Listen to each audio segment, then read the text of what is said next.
everybody, to another edition of I'm Back to the Radio Voice for no good reason, except for that's what came out when I started talking. This is Sad Times. My name is Kevin. I am your host. Thank you so much for listening.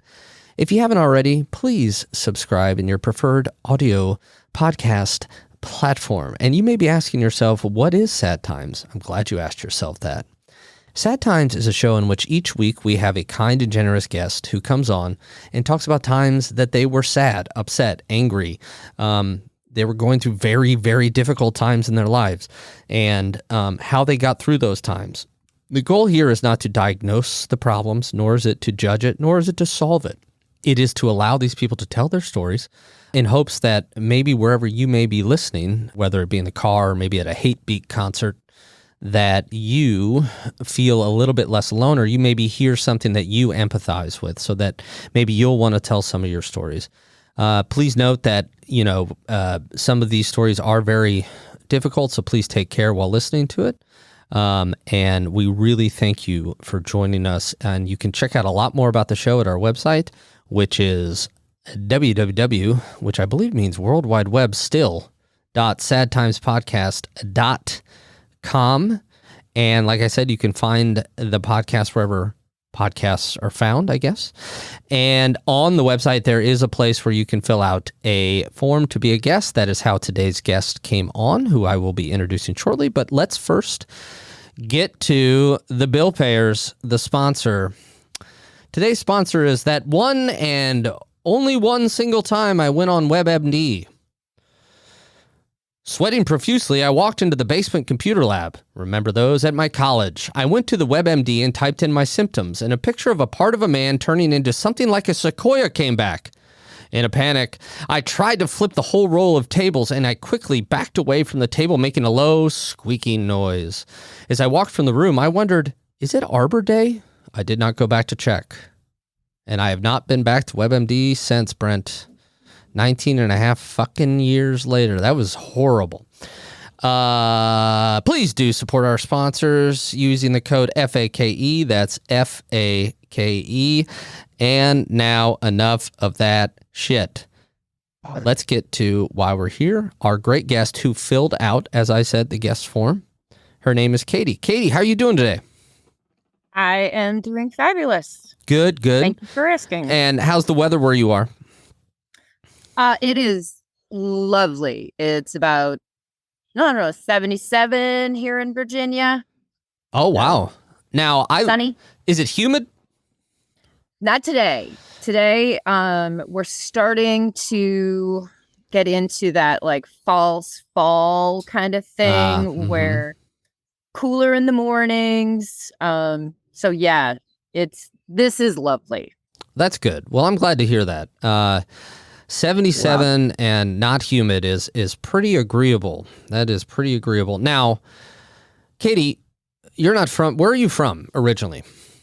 I am originally from Winneconne, Wisconsin. Woo, Midwest. Winneconne, yep. Wisconsin. And so you're probably, and I know we talked about this, you're probably a bit of a Packers fan. Well, I mean, you kind of gotta be, like I say, it's stamped on your birth certificate if you're from Wisconsin. I really don't care all that much about football. So, but yeah, I mean, if I had to support somebody, I guess. I don't care about football really either, but I hate the Packers. So fair enough. There's that. I don't really like the Brewers either. Fuck the Brewers. But that's just me. Yeah. Fair enough. So you're from Wisconsin, but you're living in Virginia. And I think during the course of our discussion, we're going to kind of get through how that happened. And I think today, because of your very powerful story and a lot of insight that you have to share, this is probably going to be one of the first, if not the first, two-parter in the history of Sad Times. That, Wade, that was when you were supposed to, okay, you don't let the off the firecracker. Okay, fine. How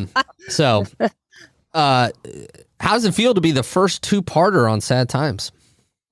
I guess I feel like my life is kind of a walking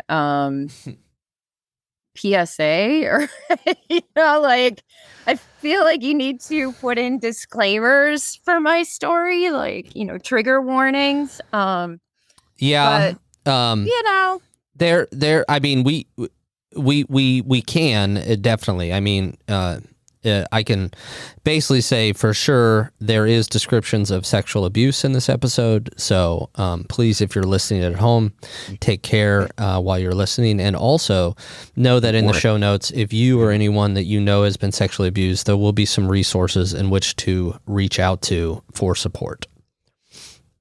Amen. Yeah. And so now that we've got where you're from out of the way and why the Packers are going to, burn in hell, let's get to the story, Katie. Thank you so much for reaching out. I know you're a big fan of the great podcast Hysteria 51. Yes. Produced by that butthead over there. Talking about you, Brent. Yeah. Okay. So you're from Wisconsin. Tell me about your parents and your family. Yeah, absolutely. So, was born in 69. All great things happened that year, like Woodstock. Abbey Road was released. Yeah, Man on the Moon, if you believe that. Manson murders. Yeah. If you're a Ghost fan, the concert in LA. If you're not a Ghost fan, you have no idea what I'm talking about. I don't know what tell me what you mean by that. Ghost, the band, has like a mythology. You were actually talking about the band Ghost. I love Ghost. Yeah, well, Papa Neo Nihil, however you pronounce it, supposedly had a concert September 13th, 1969, which I thought was pretty cool. So, I love that you're a Ghost fan. Oh God, yeah. We just saw them and it was amazing. They are awesome. Yeah, I would love to see them. I've never seen them. Everybody should check out Ghost, man. They're a lot of fun. Yeah. Yeah. So anyway, born in a very small town in Wisconsin, to wonderful, wonderful people, young, clueless, folks that, truly did their best with what they had to work with. I have a younger brother, and actually today's his birthday. Hey, Michael. Hey, happy birthday, Michael, as of recording. Yeah, and a younger sister. Growing up, I was definitely, first and foremost, I was incredibly pissed when my parents had the audacity to have children after me because I thought all of their attention should be mine. Yeah. But I got over that. Yeah. Well, my sister, who is not a doctor, has still not gotten over that. So you two would have a lot to talk about in that sense. Right? How much older are you than your siblings? I am 4 years older than my brother and 5 years older than my sister. Is your brother turning 50 today? He is. Yeah, he must be. Well, happy 50th birthday. Wade, do you want to let the fire crack? Nope. Okay, still nothing. All right. So a small town, you said your parents, I believe the words, and I'm not trying to be pejorative here, but you said clueless, but very young, but just very small town, and yes, they've got her kids. Now, where did your parents grow up in the same town? My mom, yes. Okay. My mom actually, born and raised, still lives there, like within the Winneconne area. Okay. In fact, they had the same phone number for something like 60 years or 50 years or something crazy. Wow.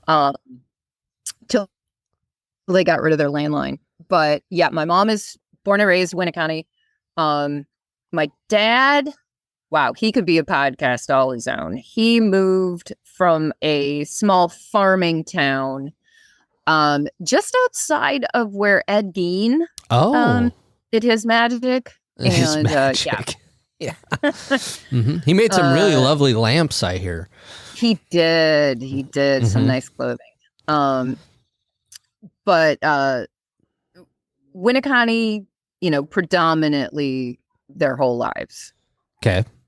And do you have other family throughout Wisconsin? Do you have family in the north, south, east, west of Wisconsin? Most of my family is in Wisconsin. My sisters moved to Atlanta. My daughters, who come into the story later, both moved back to Wisconsin from Virginia. Okay. But yeah, pretty much the whole clan is there. So you mentioned a moment ago that, jokingly, that they had the audacity to have other children. So as your brother and your sister came into the picture, did you feel like you weren't getting, did you want attention and you kind of weren't getting it just because there wasn't enough to go around? Yes and yes. I very much was attention driven. Like, I really thrived on, getting attention. I wanted to be special. And my parents did what they needed to do for us to survive. It worked very hard. But, there really was only so much bandwidth for, giving us all what we needed and surviving. Right. Of course. Good salt of the earth people working their butts off to provide for their kids, but sometimes that means they just have to be gone a lot. Yeah, absolutely. Quintessential latchkey kids. There were, like, we were not left alone when we were little by any stretch, but my parents worked, and so we were home with various and sundry different family members, babysitters, just the range. Okay. And so family members, babysitters, everybody's kind of pitching in to make sure kids are taken care of so mom and dad can work. Then did you tell us a little bit more about that time in your life when your parents were out, like who was watching you, or no, not so much that, but like how often were you being watched by other people? Pretty often. Me specifically, I remember one incredibly traumatic experience. The lady next door, so like right across the street from our house. I have no idea how old I was. Probably pre-school age, so maybe 4. I was standing in her yard, staring at my yard and my toys in my sandbox, unable to go over there. And some poor lady was walking down the street, and I'm sobbing, and I'm like, do you know where my mom is? And she's just like, oh my God, what? Who is this child? And the next door lady, Janet, comes running out, and she was like, no, it's okay. It's okay. I'm babysitting. It's fine. But I was so traumatized staring at my house and my yard and not being able to be there. And this poor woman was probably like, were that to happen today, CPS would have been called, and, all hell would have broken loose. But, it was fine. Yeah. But, it was just like, that's got to be its own form of torture to be able to see your sandbox with the toys, but not be able to go to it. Mm-hmm. Yeah. So, yeah. who else would watch you as you were a kid? Well, that kind of goes into the beginning of my story. Okay. We did have a family member come into our lives with much gusto and fanfare. He was kind of a larger than life individual. And I've already kind of alluded to being very attention hungry. And when this person came into our lives, he definitely gave attention. He was very affectionate. And so when he started to watch us, because he worked a weird schedule and had days off or weeks off. I think he worked for some city organization or government organization where he had long stretches of shifts and then long stretches of being off of work. And so this individual was either asked, I don't know, or volunteered to babysit for us or keep an eye on us, as it were. Okay, and how old are you at about this time? I'm going to say 8 or 9. Okay. Okay. Which would put my siblings much younger. So this person is babysitting you. Tell us what else happens. All right. So from babysitting, it kind of morphed into, hey, I'm going to take Katie fishing. Which on its face was, I guess, something that you would do. I mean, in retrospect, I don't know of any parent today who would greenlight their 8-year-old daughter going fishing with an adult male that's not her father. But, again, it was the 70s, and that doesn't make it right, but it, I guess, made it less weird. I don't know. Okay, yeah. Well, I mean, and as you said before, your parents, wonderful people, probably things like what it sounds like, unfortunately, that you're going to talk about didn't even maybe cross their minds as even a possibility. Yeah. So, I mean, yeah. I want to believe that is the case. That why would this be weird? Why would this be anything untoward? I have to believe that was not even a thought, that anything negative was not even conceived of. Okay.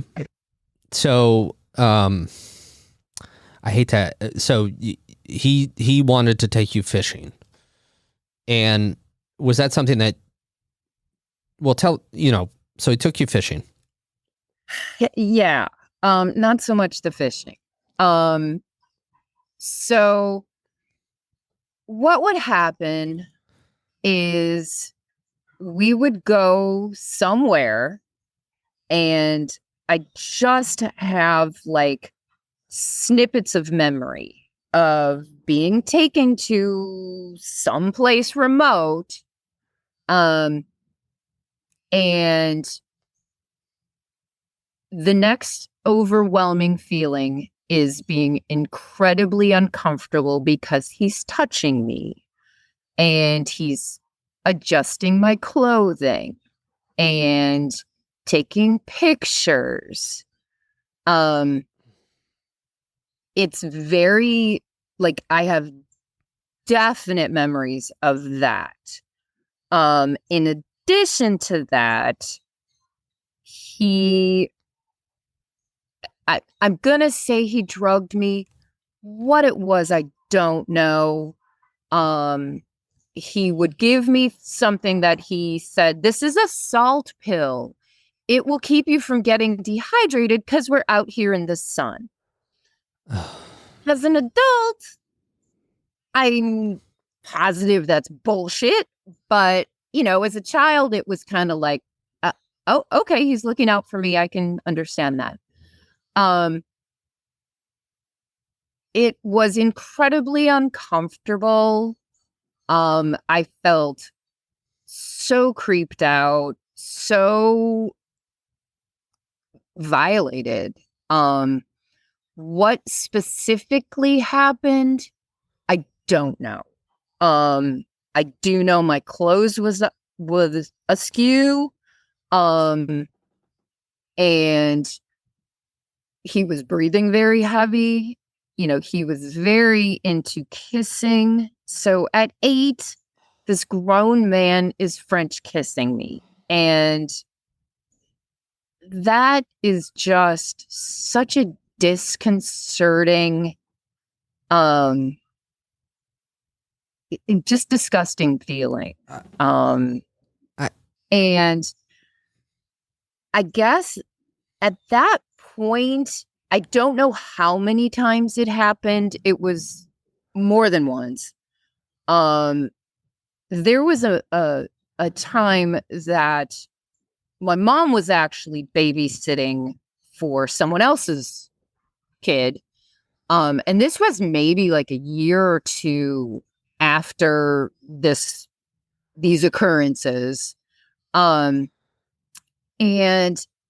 he came over and was sitting on the couch, and I was sitting next to him, and he was groping me in front of my brother and this other child who my mom was babysitting. I don't know where my mom was. And this other child said something. He was like, "Oh, you two are in love." Oh my God. And I just distinctly remember wanting to get the hell off that couch and as far away from him as possible. It was so surreal. I was so embarrassed. Like, I was embarrassed that he had said that. I was like, it was definitely not something I was seeking out. While being incredibly attention hungry, once this type of attention started, it was like, oh, well, yeah, that's not actually the attention I was looking for. Of course not. Of course not. And yeah, Katie, yeah. A couple of things I feel I should say. I mean, I'm so sorry that you went through that. In every instance, it shouldn't have happened once. I'm sorry about that. And I know that it is hard for you to talk about it, and I'm sorry that you have to relive that, and I'm so sorry that occurred. Well, thank you. It's definitely something I have talked about ad nauseum to myriad therapists. But it's really not, like, I'm kind of,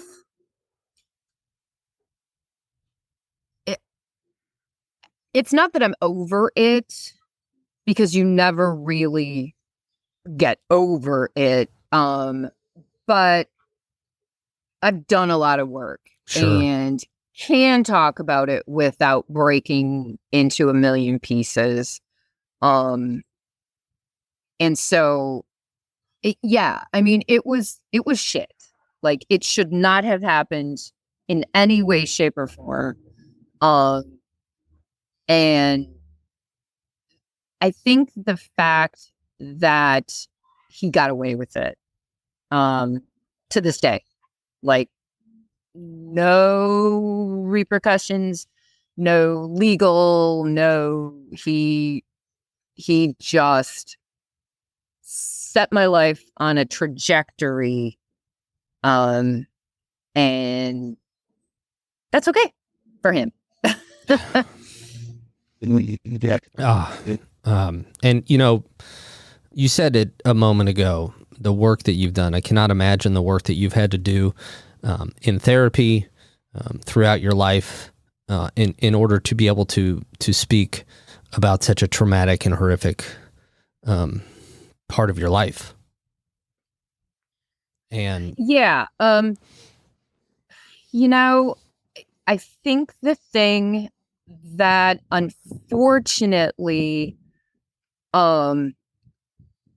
began then, and frankly, it has taken me well over 40 years to recognize boundaries. Like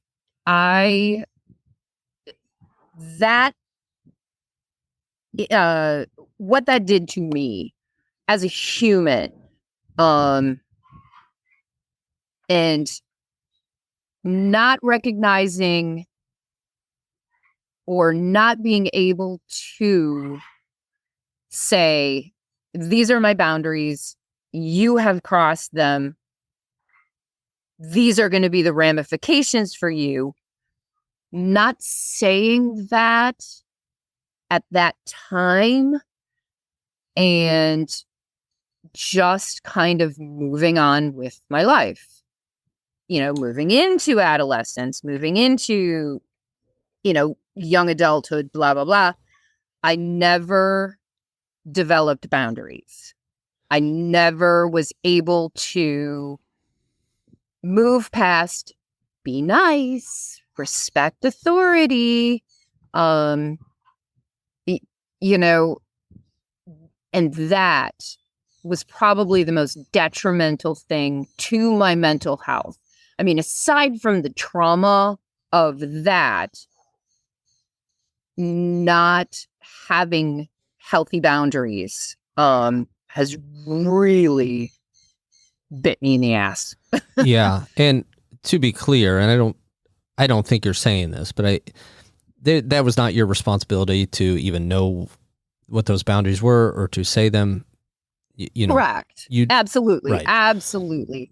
But when you have that kind of cognitive dissonance in your head where I don't like this, you're touching me in places that, no, thank you. No, that's not cool. And yet this is an adult. This is a family member. This is someone you're supposed to trust. This is someone you're supposed to have respect for. And they're telling you this is okay. And you've got that mental dissonance because what your body's telling you, what your brain is telling you is, holy shit, this feels gross. Get away from me. Stop kissing me. Gross. And what the adult is telling you is, this is okay. This is cool. This is what we should be doing. And that set me up for years of not standing up for what my gut is telling me. Being in situations that I didn't want to be in. Not saying, no, that's not something that I want to do. When, I should have, Right. Again, I'm so sorry that happened. And I think you, no matter the work that you've done, it is commendable that you were able to share your story. And I'm so sorry that happened. But as we're going to continue to discuss your story, we're going to see, some of the things that come of this. So you had said that, you moved into adolescence, and then were you starting to see, when you were in adolescence, how did you react to these things? Were you knowing that you were reacting to the trauma, or how did you react to things? I kind of the relationship with this person, unfortunately, I had to see this person at all family events, and but the those events never happened again. Like, there was a point at which it just stopped. And we can go into how it stopped. And to this day, I don't know what part my parents had in that, but it did stop. Thank goodness. Yeah, right. But as I grew up, the trauma was definitely there. And it was, as a lot of people who have experienced that kind of trauma, as I got older, that trauma doesn't go away. It's going to manifest, or I shouldn't say going to. Some people can just walk away from it and, yeah, that sucked, that happened to me, and move on. I was not one of those people. I think I was a junior in high school, so I was about 16. I started having, back up. I wasn't supposed to date until I was 16, which didn't bode well for being a cool, hip chick in the 80s. And so there was a lot of back and forth with my parents. Mm-hmm. And looking back at it now, they were probably right, because I was a 14-year-old freshman dating a 18-year-old senior. And that didn't end well. But the trauma started to manifest in my weight. And what it started with was hyper control over what I ate. I decided I was going to control every single aspect of everything that went into my body. I started exercising heavily and not eating a lot, and dropped quite a bit of weight. And everyone noticed. And can I ask? Attention. Yeah. Yeah. Sorry, Katie. Sorry to interrupt you. No, you're fine. Do you think, in your experience with this, it sounds like you're describing anorexia? It definitely turned into anorexia. What I know now, after really looking at it, is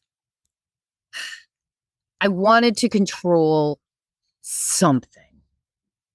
And if I couldn't control what happened to me as a child, I could damn sure control this. And that was all consuming, like, no pun intended. I literally dropped a ton of weight. And you said that people were noticing. What were your parents saying to you? Your teachers, okay. Yep. And my parents talked about it, but again, I was very active in school. And so I really didn't see them all that much because I was in a lot of activities. I was in drama, I was in band, and you name it. What'd you play in the band? Flute. Oh, you played the flute? Yeah, I was in marching band. Hell, dude, marching band kicks ass. Right on. Hell yeah, I was a tuba player. Oh, God bless. Yeah, thank you. I needed that. You got the biceps? No. Though I like to try to flex my arms around Brent, and he just kind of pushes me down and kicks me, which isn't very nice. So you're active at school. You are you're in the marching band. You're doing all these things, but you're still. This is the one place, as you said, you just wanted to have control. Yep. And so this is kind of where. And how long did this continue throughout high school? Yeah, it was probably my junior and senior year that it got bad. Because I kind of morphed into hardcore bulimia because people were on me for not eating. And so what I figured was, okay, fine, I will eat in front of you. And then immediately throw it up, which has done amazing things for my dental work. That Because of the acid, the stomach acid. The stomach acid, yeah. Mm-hmm. Yeah, so my dentist is like, yay, stomach this year. Jesus. But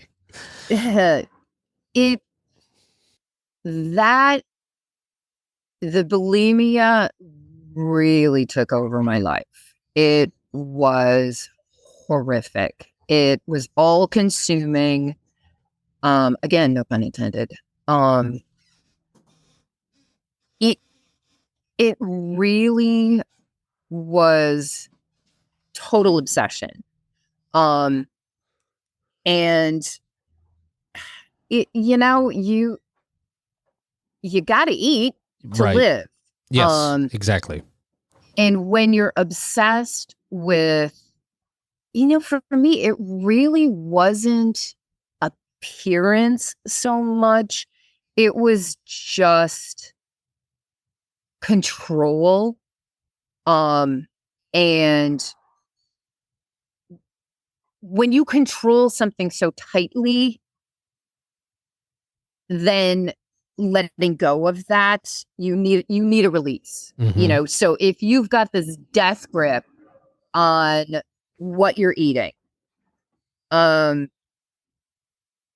binging is like a release. You've got this, okay, I can eat everything in the fridge for the next 20 minutes and then be uncomfortably full and then throw it up.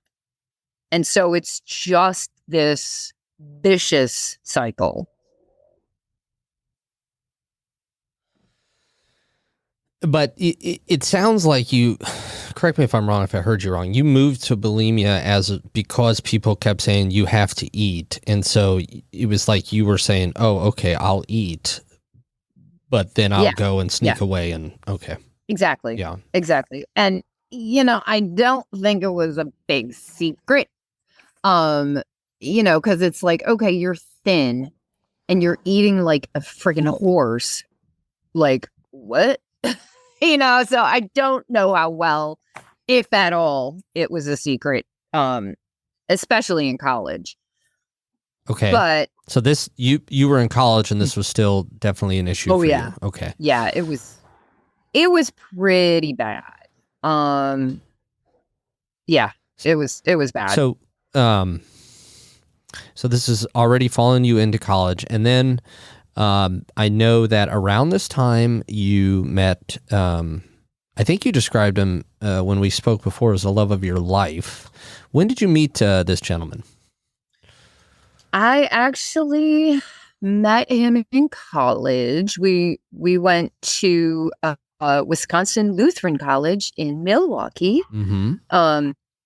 Great place, gotta say. Okay. So I met. I met him as he was wearing a black trench coat, black Z Cavaricci jeans, probably had a U2 shirt on, long tied back hair in a ponytail, and cowboy boots and round sunglasses. Ooh. Stomping through what we called the gallery. It was like the lunchroom. And he was like, who is this person? Holy crap. So immediately you're drawn to him. Oh my God. Yeah. Yeah, absolutely. And then we really got to know each other when I was a senior. He was 1 year younger than I was. We're the same age, but I was because of my birthday, I was farther ahead in school. But I directed him in a play. It was my senior senior project. Yeah, I directed him in the Glass Menagerie. Hell yeah, Glass Menagerie, Tennessee Williams. Yeah. Yeah. Man. It was awesome. Oh my God. Wait, did this person play Tom? Yeah. Oh, okay. Yeah. We had this fabulous black box theater that we could do anything we wanted to. Like we could, you name it, we could do it. And we didn't have a big budget by any stretch or much of a budget. But you know, it was amazing. But I cast it, I propped it, I, set up the lights and sound and blah, blah, blah, so it was this all consuming, and it was amazing. It was probably awful. Oh, no, it probably wasn't. I mean, it's a great play. It's a great play. It was amazing. Yeah. Is that when you two started dating? Kind of. Yeah, kind of. I was actually engaged to someone else. And was it the gentleman caller? No. Okay. No. But what sealed the deal for me, with Paul, was he came and saw the play. And he was a couple years older than I was and had already graduated, but I asked him if he would come and see my play. Mm-hmm. And his comment was, yeah, I guess it was all right. It was a little long. This was your then fiance, correct? Yes. Wow. And I was like, you're done. Okay. So yeah, we broke up, and then Tim and I just kind of took it from there. And yeah. When did you guys get married? We got married in 1992. So I graduated college in 1991, and we got married right after. So 92. Okay. And was you said you went to a Lutheran college. Was the church a big part of your guys' life? Yeah. Yeah, absolutely. I was raised Wisconsin Synod Lutheran. Mm-hmm. Don't you know? And yeah, I mean, church was a huge part of our lives. Like every Sunday school, catechism.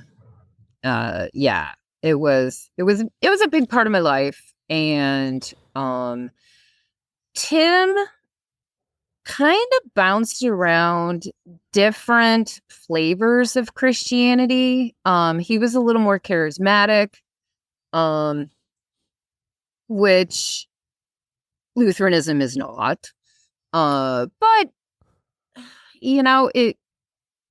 it was a big part of our lives. And when we got married, we were on the more charismatic side of things. We had a very charismatic wedding. But What do you You know, mean? Can you just briefly tell us what you mean by charismatic in this sense? yeah. Praying in tongues, laying on of hands, the much more demonstrative forms of Christianity where, you know, Lutheranism, you've got the hymns and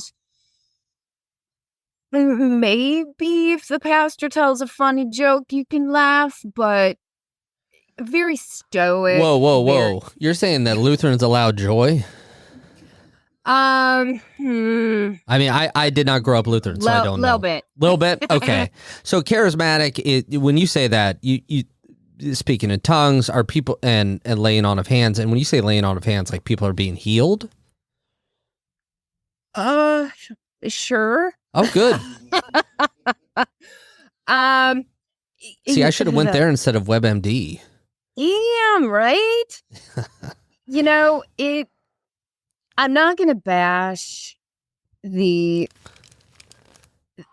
not going to say anything disparaging as far as if that's your jam and if that's where God leads you and you're not being an asshole about it, I am not going to say it's not real. I prayed in tongues. It is what it is. People will say it's gibberish. People will say it's an angelic language. I don't know, but it is what it is. So I am not going to be disparaging of that type of Christianity. Sure. But does it get a little woo? Yeah, absolutely. But thankfully, we never really attended churches where people were like rolling in the aisles or barking or, any of the like stupid shit you see where, God's got more decorum than that. Could you just not? Right. So at this church where you and your now husband are, so you got married pretty young. Did you two decide to have kids? We were not going to have children. Okay. And wow, when I say this, I am not saying it to say that I am not happy with the children that I have because I love them dearly. But Tim and I should never have had children. We just had decided that, his sister had 3, and I'm not gonna talk about her, but different dads, different, just we saw what having children was like firsthand, and we're like, that looks hard and messy. Right.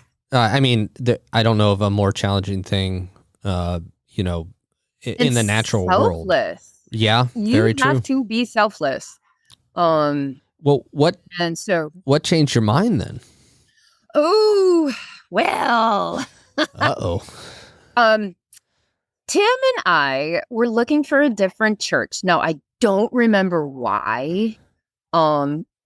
We were attending I don't even remember where we were going. Anyway, so we found this fabuloso church in Oconomowoc. And I can say Oconomowoc because I'm from Wisconsin. But anyway, we found this church and they had in their phone book ad a smiley face, like the Forrest Gump smiley face. Well, that's nice. I know, but it was more of kind of an ironic smiley face, and we were all about the irony, being English majors and all. Yeah, sure. Yeah, right. So we attended Cornerstone Church and walked in and were instantly sucked in because the music was fabulous. They really did a good job. Like their praise and worship rocked. There were a bunch of ex-hippies, just people who actually knew how to play. And so we were all about the music. So there's like a rock band. Yeah, totally. Yeah. Yeah, their music was good. Brent is very excited about this rock band over there, by the way. Don't be. So we walk in and the pastor, young guy, very well-spoken, very charismatic. And the first thing we did notice was, oh my God, whose kids are these? Holy shit. What, you mean like there was a lot of kids everywhere? Oh my Jesus. Like every mom and dad had 8 or 6. And these people were our age or slightly older. So like 20s, in their 20s. Late, well, yeah, 20s. I think Tim and I, we'd been married about 6 years, right around 5 or 6 years when we attended Cornerstone. And so, later 20s, these people were our age, maybe 5 years older. One couple had 8 children. The pastor and his wife had like 8 children. And that freaked me out a little bit, but everybody was so nice. Like, and genuinely, I'm not in any way saying that the people were not. Like, they became some of the closest friends we had. The pastor decided messianic complex. Like, he legit thought the sun, moon, and stars blasted out of his ass. Don't answer the yeah. Don't answer this question, but was his first name Brent?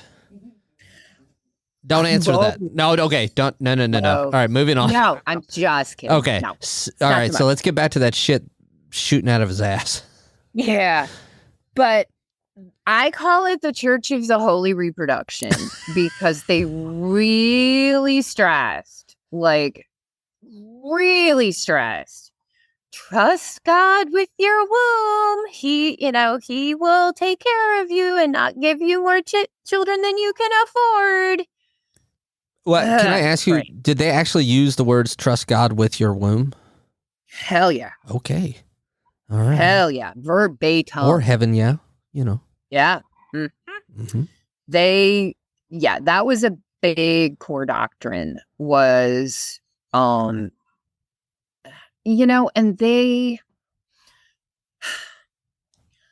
it's right on the edge. Like, I call it the cult of holy reproduction. It really was not a cult insofar as they did not control, like they controlled you as much as you wanted to be controlled. Like, truthfully, if we had pushed back and said, yeah, not so much. Mm-hmm. I really don't think, I don't know. I mean, they really did push, drink the Kool-Aid, join us. It's awesome. Have children. Like, they would have church services. Like, Michael, the pastor, would pick a month and we would go to church every single night. Wait, and every night, like all 30 days of the month? Uh-huh. Oh. Yeah, you prayed it was February. And it wasn't a leap year? Right? It was a lot. Yeah, that I'd fucking say so. It was a lot. Like, Sundays, there were 2 services, and church itself was 2 hours long on a good day. Gosh. Then you had to come back or do home group at night. And it was a lot. What is, okay, real fast. What is home group? Oh yeah, home groups were special. Is that Home like a groups Bible were- study? Yeah. Okay. You know what I said about it not being a cult? I'm kind of changing my mind. It was kind of culty. Okay. Well, Um, go ahead. Sorry. no, I mean, there just was a lot of, like, we all did become friends. Sure. Because we spent so much time together. And the women really were fabulous. Like, they were really strong, wonderful women. But there really was this overarching methodology, which I do agree with in balance, that, as far as a household goes, what they would say is anything with no head is dead. Anything with two heads is a freak. So the man is the head of the household and the wife is the subordinate. Jesus. Which, if you actually study the Bible, is true, but you got to read it all. And yes, the man is the head of the household. However, he is supposed to give himself up for his wife and love her like Christ loved the church. And as you may or may not know, Jesus died for the church. Mhm. So it's kind of, my philosophy now is God wants a balance. I think we complement each other. I think women have something to add that's vital. Men have something to add that's vital. And when you put it together, or, whatever relationship you're in, you're going to bring something to the table. Your partner's going to bring something to the table. And it makes things great. Yeah, it's like improv. You bring a brick, Yeah, I bring a exactly. brick, we build a house. Exactly. So, exactly. Okay, so how many children did you and your husband have? Oh, yeah. We had 12. No, I'm kidding. No. We had Liam. Mhm. So, like, I got pregnant the second I stopped taking birth control. And so Liam was born July of 1998. And, we can kind of go into my lovely Liam. But Liam has he has Asperger's. So he was a challenge as a child, Mhm. as a small person. He was a lot, and taking care of him was a lot, because he was very, like, he would throw his pacifier across the room in the middle of the night, and then would scream, and thus waking us up. Mhm. And he needed that specific pacifier. No other pacifier would do. It had to be that one. And so you're fumbling in the dark. And so it wash, rinse, repeat. That was his nightly routine. And so, as challenging as Liam was, the best course of action was to instantly get pregnant and add another child. Sure. You do. Mhm. And so, like 15 months later, we have Trinity. Okay. Who is lovely. She's my lovely middle daughter. Okay. In the midst of all of this, and I do want to stress, I love my children. Of course you do. I do. I love my children. I do. But in all of this, Tim shifted. Now, this is 1000% my story, my perspective. Everything that I'm telling you is my observance. Just so that, because, anytime you're telling a story about somebody else, Sure, or if somebody else is involved, they're going to have their perspective. of course. So I just, need to make that clear. But in the midst of, so I had been working doing human resources, which, I have an English degree and a communication minor, so I can speak and read. So that, what do you do with that?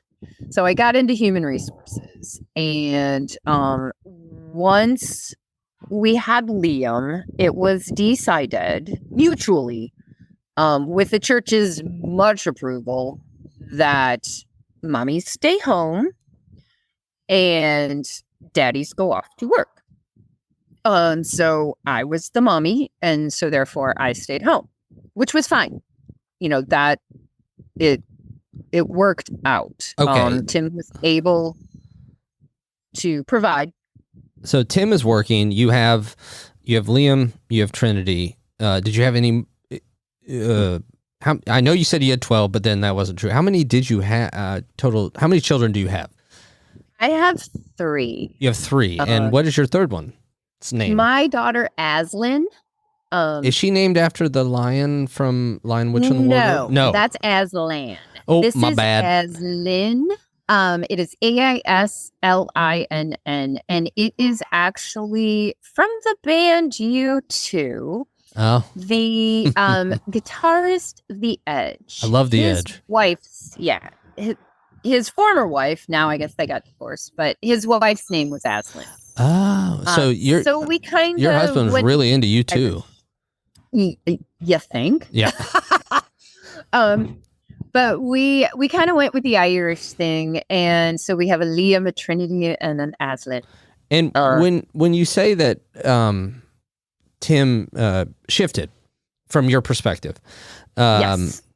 Briefly tell us what you mean by that. Yeah. So, when Trinity was little, Tim bought a motorcycle. No. And, like you do as a father of small children. So he bought this motorcycle and started hanging out with some guy. There was one gentleman at his work, and I use the term gentleman loosely. There was a gentleman at his work that was really into motorcycles, really into riding. And there were other like-minded individuals who also liked to ride and had a clubhouse where like-minded individuals who like to ride motorcycles would hang out. They shall not be named. But so it was a motorcycle club. Yes, okay. It was a motorcycle. So, and he's working. You're staying at home. And then in his free time, is he hanging out at the motorcycle club? Yes. Okay. And he worked second shift. So his routine was he would get up around 10 or 11. So I am desperately trying to keep 2 small children. And at that time I was pregnant with Aslan. 2 small children quiet. So that he could sleep. And he would get up. He got into this workout routine. He would work out. I would be making lunch. He would come downstairs, eat lunch with his children, pat them on the head, and be gone until about 2 or 3 in the morning because he would stop at the bar on the way home like you do. Okay. So that was kind of our life. And then on the weekends, he'd go on rides. He'd hang out with his brothers. not biological. He'd hang out with his brothers and really not connected to his children. So he's basically seeing them around lunch, and sitting with them at lunch. But it sounds like to me that you're taking care of them in the morning. Then he goes to work. Then he goes to the bar or wherever with the motorcycle gang. Did he continue to come to church? No. So he stopped coming to church as well. Yes. He kind of decided that whole God thing just wasn't working for him. And I was freely welcome to do whatever I wanted to do. But yeah, that wasn't happening. So like it was this polar shift because these people are my friends, they're my contact to the outside world. And like, I'm still a Christian. Yeah. It's like, what? It was just this like. Did you worry? Huh? Did you worry about him then? In this sense? Oh my God, yes. Like, were you worried about his, his soul? Yeah. I mean, I don't know if soul is the right word. Salvation, I guess, is what I'm looking for. He didn't stop believing in God. So no, I was not worried about his soul. Okay. Was I worried about him being a dumbass and spending our money on things he should not be spending our money on? Yeah. And did you confront him about that? Yeah. And it never went well. He was very good at gaslighting. He was very good at turning it around and making me the bad guy. There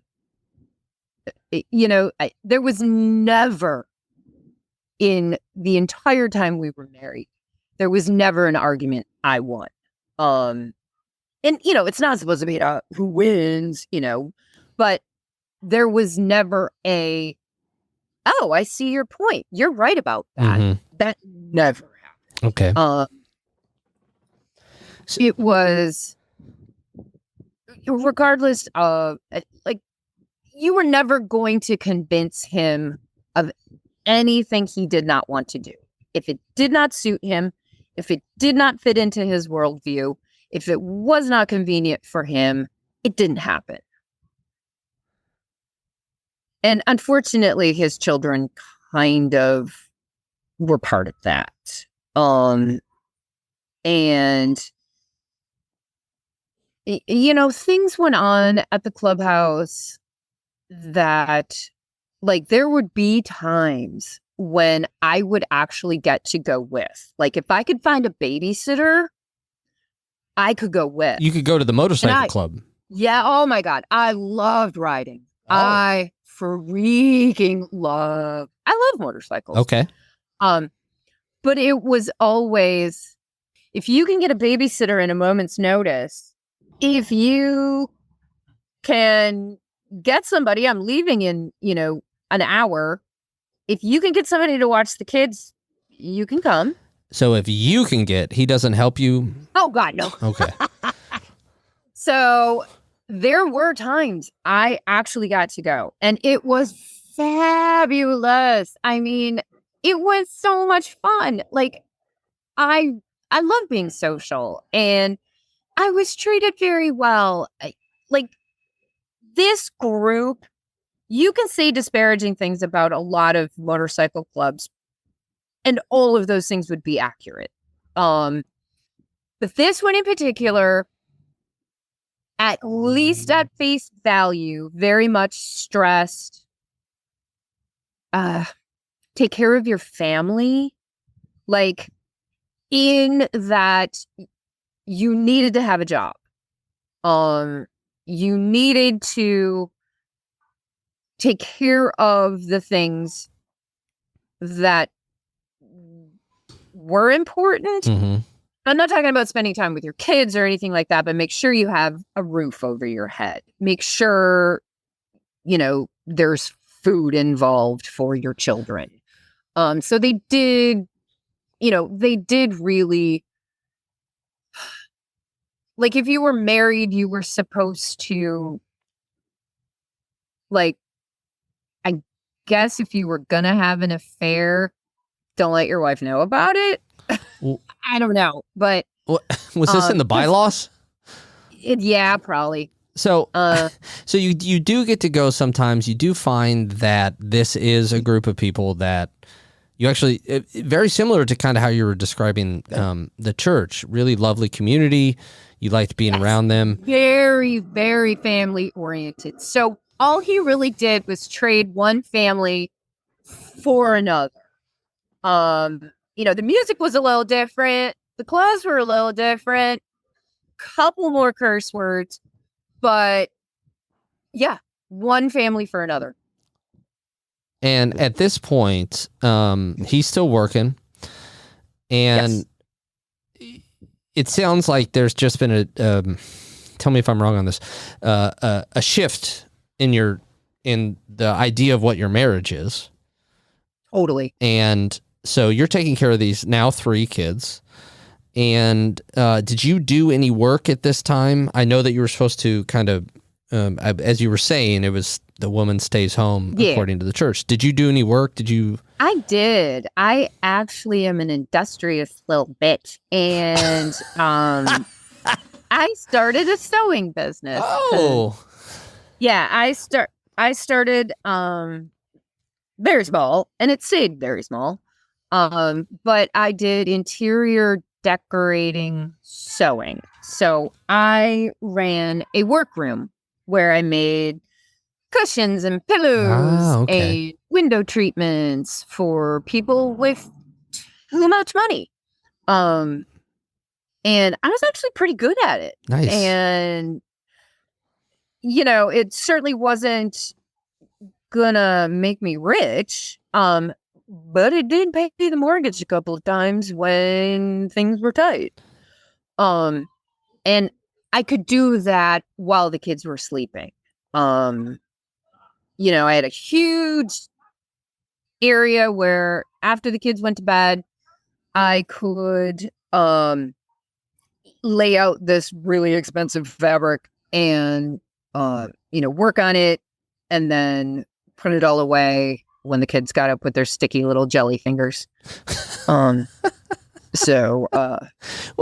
and it was something that I really enjoyed doing because sorry to interrupt you, but no, that is a wonderful thing to hear, especially as you're trying to go through this. It sounds like you feel like you're very alone. You've got 3 kids, and the fact that you have something that you can turn to that gives you meaning that you're good at, and also happens to help pay the mortgage is a really positive thing. Yeah, it was. It was pretty cool, and I did enjoy it. But then things really went to shit. All right. When you say that, I'm going to take that as a point where we're going to take a little break. I think it's time to say, let's move to another episode. So what we're going to do is we're going to cut off your story there. And then next week, we're going to come back and pick up, because I love a good cliffhanger right when things go to shit. How does that sound with you? That's fabulous. All right. So we'll do the real goodbyes at the end of the series. But everybody, I will say this. As you've heard Katie's very powerful story, which, Katie, thank you so much for sharing this and being so open about such very difficult things. I truly, truly appreciate it. So thank you so much. I know we've got more story to go, but I wanted to stop and make sure to tell you how much I appreciate you sharing your story. Thank you. With that, I will end this episode the way I end every episode, which is to please always remember that there is room for kindness and grace, even with ourselves. I forget it all the time, and I'm trying to remember it. there is always room for kindness and grace, and we'll see you next time on Sad Times.